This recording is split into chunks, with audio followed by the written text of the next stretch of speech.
Olá, meu clubista favorito, seja bem-vindo ao nosso 26º encontro aqui do nosso Clube do Livro Dias Melhores. E como é que você tá? Tudo bem? Como é que foram esses 15 dias aí sem Clube do Livro? Passou mal, ficou agoniado, teve abstinência ou não? Ó, tu nem senti falta. Me diz aqui nos comentários como é que é. Se tu sente falta ou não do nosso queridíssimo Clube do Livro. Eu sinto falta, né? Eu sinto falta.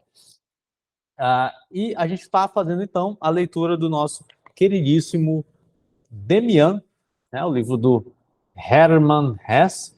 E no encontro passado, eu consegui apresentar para você essa obra e trazer algumas coisas aqui relevantíssimas sobre a obra e algumas dicas, né, dos personagens e movimentos que esses personagens acabam demonstrando para a gente.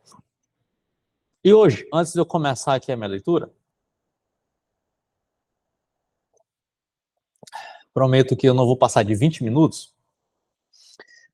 Hoje eu vou falar sobre o prólogo do livro. E como eu comentei no nosso clube do livro anterior, esse daqui é um dos prólogos mais belos que eu já li na minha vida. De verdade, não é mentira, não é proselitismo, não é demagogia barata, mas sim, esse daqui é um dos prólogos mais lindos que eu já li na minha vida. Pela razão que eu vou expressar aqui para você, que eu vou compartilhar aqui com você, que eu vou destrinchar aqui com você. Então, provavelmente, eu vou levar mais de um encontro para falar somente sobre o prólogo. E antes de eu começar a leitura do prólogo, eu gostaria de te dar uma dica enquanto leitor. Então, geralmente, na vida moderna, a gente tem uma aceleração natural, meio que uma ansiedade natural. Talvez você já tenha parado para prestar atenção que tu tá meio que com uma sensação como se tu tivesse atrasado quase todo o tempo, não é? Você diz, eu tô atrasado, cara, tá faltando alguma coisa, né? E eu preciso saber disso, eu preciso ter logo essa informação. Então parece que a gente está o tempo todo meio atrasado, parece que a gente está o tempo todo meio ansioso e, portanto, apressado, né? Então essa revolução tecnológica, principalmente, instalou a gente meio que nessa dinâmica de pressa, né, da vida. Então parece que a gente está o tempo todo acelerado, precisando fazer muitas coisas ao mesmo tempo. Isso, para o exercício da leitura, é um prejuízo. A leitura é algo monótono, a leitura é algo que é um contrassenso, né, é um contrafluxo, na verdade, do nosso estilo de vida pós-moderno. Então, a gente tem muita dificuldade para sentar, ler um livro, porque é algo que a gente precisa fazer com calma, é algo que a gente precisa colocar uma energia, uma atenção, uma concentração. A gente precisa ler muitas vezes com o corpo inteiro. E muitas vezes a gente não alcança isso. Talvez você já tenha tido esse tipo de experiência enquanto você lê, enquanto você lia algum livro. E a dica que eu quero te dar hoje é: quando a gente se coloca para ler um livro, né, é muito importante a gente não ter pressa. Ou não ter pressa. Inclusive, o meu ritmo de fala aqui no Clube do Livro é um ritmo mais compassado. Eu não tenho pressa aqui em falar muito rápido. Não sei se você bota no 2x aí para assistir o vídeo, mas eu tenho a preocupação de falar aqui tranquilamente com você. E da mesma forma, você deve fazer isso. E um bom leitor, ele faz o quê? Um bom leitor, ele dialoga com aquilo que ele está lendo. Ele não só lê rapidamente aquilo, mas ele dialoga. Ele tem uma interlocução com aquilo que está sendo lido. Ele tem um diálogo, ele conversa com a leitura. Por isso que é importante a calma, por isso que é importante a tranquilidade na hora de fazer esse tipo de leitura. E com isso, né, você vai conseguindo absorver mais. Tem muitas postagens nas redes sociais, né, de leitores, de booktubers, né, de pessoas que ensinam técnicas para memorizar aquilo que leu, para não esquecer o livro que leu. Então tem muita gente que ensina técnicas e dicas, mas de verdade, de verdade, de verdade, você não esquece aquilo que você tem uma experiência. Então, se você tem uma experiência, aquela experiência ela fica guardada na tua memória.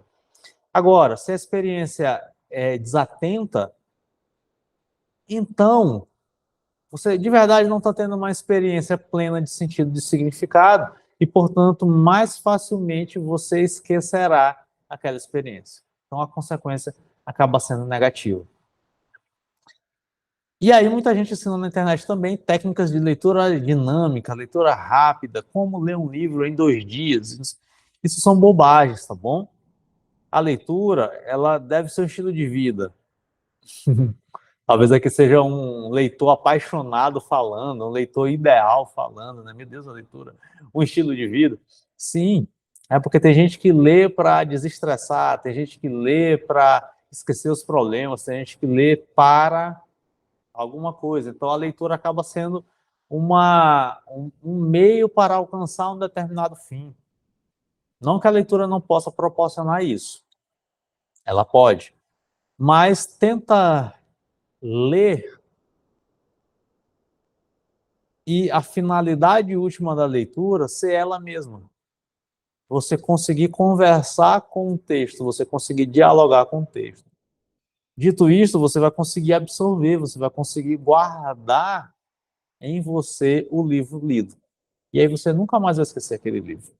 Não adianta só marcar, né, igual eu faço aqui, né, então tem várias marcações aqui de coisas importantes no livro, né, não adianta fazer só isso.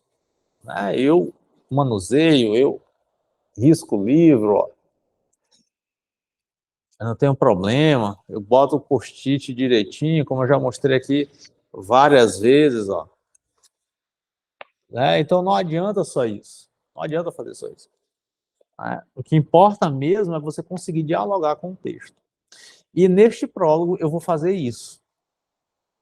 Por isso, possivelmente, eu vou dividir a leitura do prólogo em 2 episódios aqui do Clube do Livro.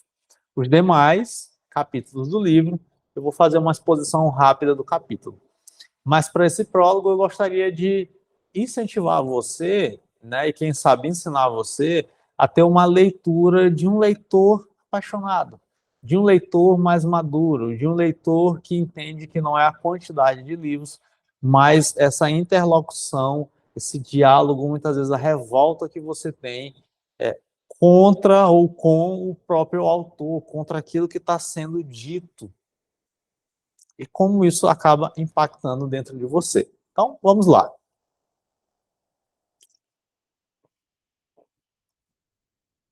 Essa talvez seja a leitura de verdade, né? Uma leitura mais meditada. Então, prólogo, aqui na minha versão.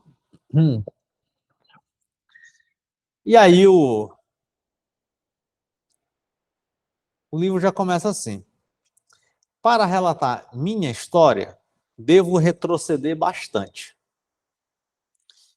E a gente já para nessa primeira frase. Né? Então, quando ele diz assim, para relatar a minha própria história, para relatar minha história, devo retroceder bastante. Então ele diz assim, ó, para relatar a minha história. Então, minha história. Né? Então, aqui a gente já vê que tem um narrador, e o narrador é o próprio personagem. Então, ele, o narrador, vai contar a história dele para a gente. Então, aqui a gente tem o Emil Sinclair contando a sua história. A gente ainda não sabe que é o Emil Sinclair, mas a gente sabe que o narrador, ele está a partir da primeira pessoa contando a história dele. Então, já entendi isso. Então, para relatar a minha história, então, o que ele deve fazer para ele relatar a história dele? Ele deve retroceder bastante. E aí, quando ele diz assim, para eu relatar a minha história, eu devo retroceder bastante, o que a gente conclui com isso? Retroceder em quê? Retroceder na linha do tempo. Né? Então, se ele está retrocedendo na linha do tempo, então é provável que esse narrador aqui, que vai contar a história dele para a gente, para o leitor, é bem provável que ele seja um adulto já, ou um idoso, para ele retroceder bastante né? Então ele já é um adulto minimamente, ou já é um idoso, para ele voltar muito no tempo, então, maravilha. Então parece ser um livro de memórias, ou não. Então, como é que é isso? Aí ele diz, se me fosse possível, deveria recuar ainda mais à primeira infância, ou mais ainda, aos primórdios de minha ascendência. Olha só que legal. Então, se fosse possível, ele deveria recuar ainda mais, até a primeira infância dele. Então, a gente não sabe se ele vai chegar lá na primeira infância, se ele vai iniciar a história até a primeira infância. Mas, se fosse possível, ele recuaria até a primeira infância. Ou, mais ainda, até os primórdios de minha ascendência. E nesse primeiro parágrafo, a gente já vê dois elementos muito ricos. O primeiro deles é para relatar a minha história.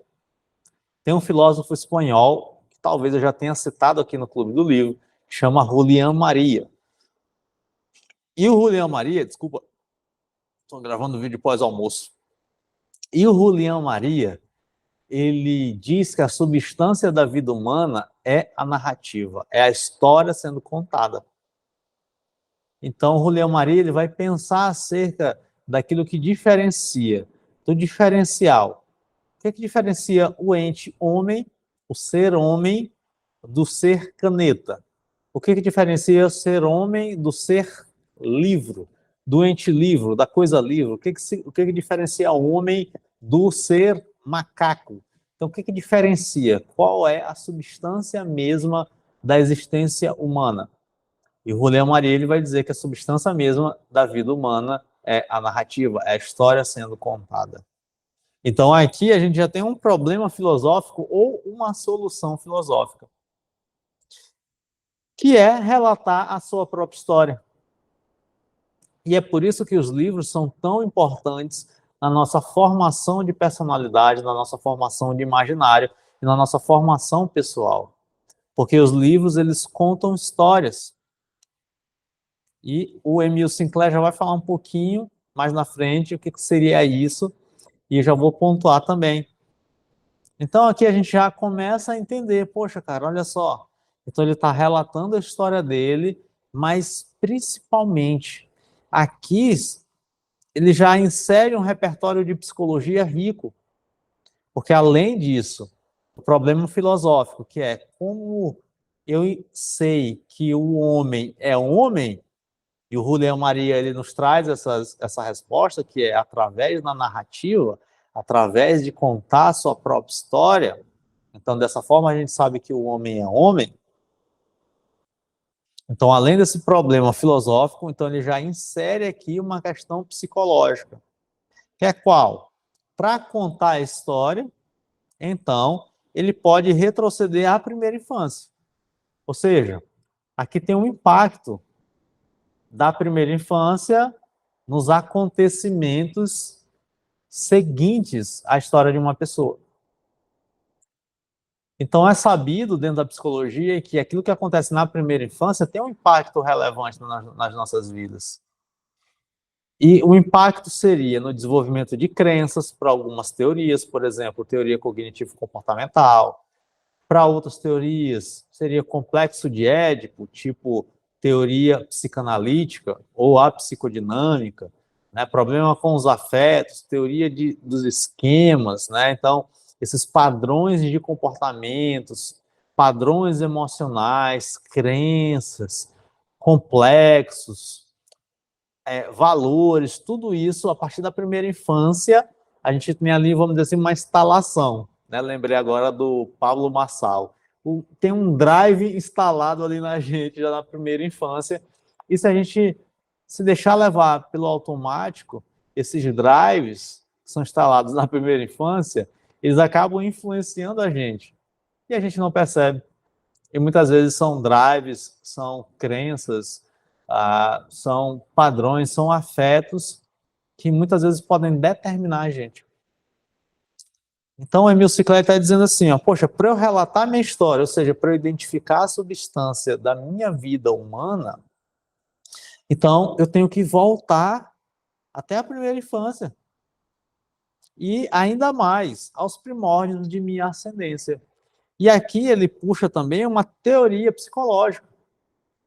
O Jung vai falar, e aqui a gente tem o Hermann Hesse, com uma influência junguiana, né, de uma psicologia junguiana. O Jung tem a questão do inconsciente coletivo, né, que ele vai fazer esse estudo acerca dessas influências de ascendência, né? Então nós temos um inconsciente que é coletivo, que é, vamos dizer assim, herdado de toda a raça humana. Então nós temos símbolos, nós temos ideias, nós temos conceitos que são herdados, estão instalados na gente inconscientemente a partir aí de toda a história humana. Nós temos, por exemplo, o Zonde, ele vai falar sobre o destino familiar. Então aqui ele já está abrindo para a gente um repertório de uma teoria de psicologia. Então ele diz, poxa, para eu investigar a minha própria história, então eu tenho que voltar à minha primeira infância, né? E além do mais, eu tenho que voltar aos primórdios da minha ascendência. E aqui eu gostaria de trazer uma provocação para você, que é a seguinte: você consegue relatar a tua própria história? Você já parou para tentar relatar a tua própria história, para narrar a tua própria história? Eu já tentei fazer isso algumas vezes, e muitas vezes eu falho miseravelmente. E tenta fazer isso, tenta fazer um exercício rápido. Né? Não tenta escrever um romance, eu vou escrever uma novela da minha história. Não, mas tenta fazer esse exercício, eu vou narrar minha própria história. Deixa eu voltar à primeira infância. Deixa eu ver nesse período de vida ali o que foi que aconteceu, quais foram as situações mais marcantes. Isso a gente vai ler aqui no livro. Quais foram as primeiras impressões ali, como eu percebi a vida, como eu entendi a vida, como eu me entendia. E o desafio principal aqui é você conversar com os teus pais, se ainda forem vivos. Converse com os teus pais. Para quê? Para você descobrir a tua ascendência. Então, para você relatar a tua própria história, então faça isso. Você conhece a história dos teus pais, por exemplo? Você conhece como os teus pais se conheceram? Você conhece todo o romance dos teus pais? Você sabe o nome dos teus avós? Eu sei o nome dos meus avós, é fácil, né? Tem gente que não sabe o nome dos avós. Tu sabe o nome dos teus bisavós? Mas fica mais difícil. Fica muito mais difícil. Eu já não sei o nome dos meus bisavós. Tu sabe o que os teus avós faziam? Com o que eles trabalhavam? Tu sabe com o que os teus bisavós trabalhavam? O que eles faziam? Como vocês chegaram? Como a família chegou onde chegou? A tua família veio do interior para a capital. Aqui, por exemplo, no Maranhão, a gente tem alguns desses movimentos. Né? Então, geralmente, as famílias, por exemplo, os avós, 2 gerações para cima, para trás, né, geralmente são famílias que vieram do interior para cá. Então, por exemplo, a minha família de parte de mãe veio do interior para cá.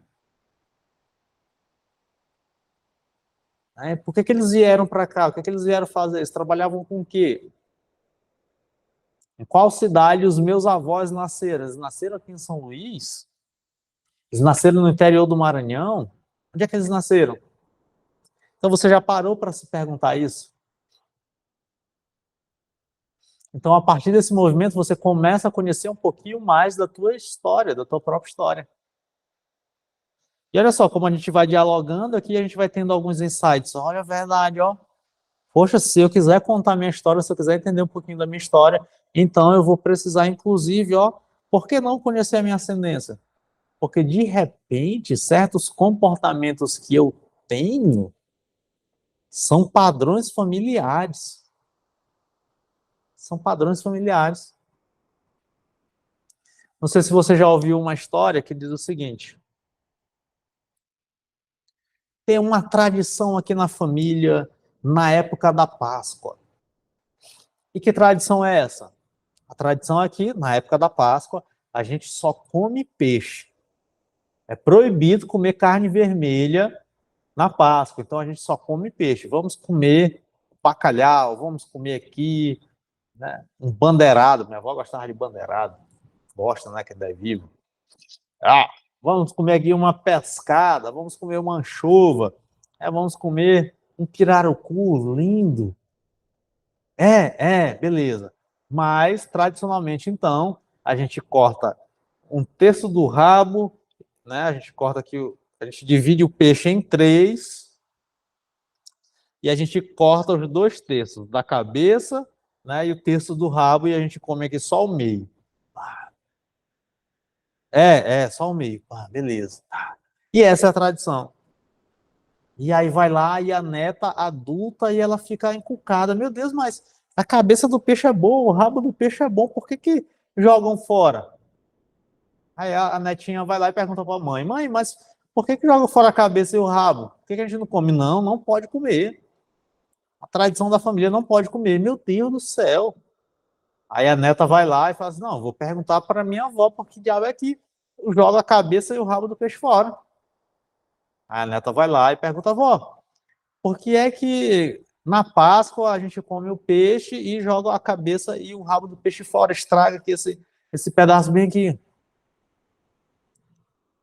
Aí a avó vai lá e diz assim: minha filha, boa pergunta, sabe por quê? Porque minha mãe me ensinou isso e uma vez ela me disse: por que que tira a cabeça e tira o rabo na hora de fazer o peixe? Aí a neta: beleza, avó, mas por que de achar que isso acontece? Ela disse assim: ó, minha mãe me dizia que a avó dela, na época da Páscoa, quando eles iam comer, eles eram de uma família de pescador. Então, eles normalmente comiam peixe. Era difícil comer carne vermelha, carne de gado, de boi, de porco, era difícil. Eles só comiam peixe, porque era o que tinha à época. E, além do mais, a panela dela era pequenininha. Então, na hora de cozinhar o peixe não cabia. Então, ela cortava a cabeça, cortava o rabo, jogava o peixe lá dentro e pronto. E aí, isso virou uma tradição até os dias de hoje. E aí, quando você vai olhar hoje, essa tradição, ela não tem sentido algum.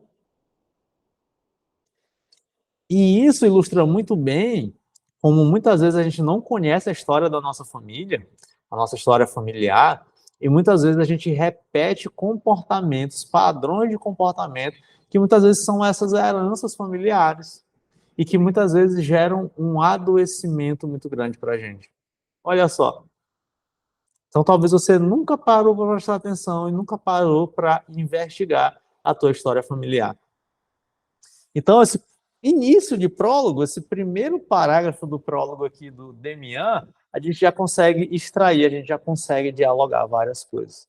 Eu espero que esse exercício de leitura dialogada, de leitura conversada, de leitura reflexiva, espero que você consiga fazer também ao ler Demian. Então, te espero no nosso próximo encontro do Clube do Livro e a gente vai continuar nesse ritmo de leitura para poder a gente apresentar esse prólogo devagarzinho. E espero que você, a partir de então, consiga inserir esse modelo de leitura na tua própria leitura, no teu hábito de ler. Porque o ritmo, de verdade, ele não importa. A pressa, a quantidade, não importa. O que importa é que você consegue extrair isso. Aí tu, toda vez que lembrar da história familiar, tu vai lembrar, velho, lá no Demian, lá no prólogo, cara, pô, uma vez eu li um livro que falava isso, ó, e pronto, o livro, ele está importado dentro de ti. E você não vai precisar de técnica nenhuma de memorização, porque você teve uma experiência com o livro.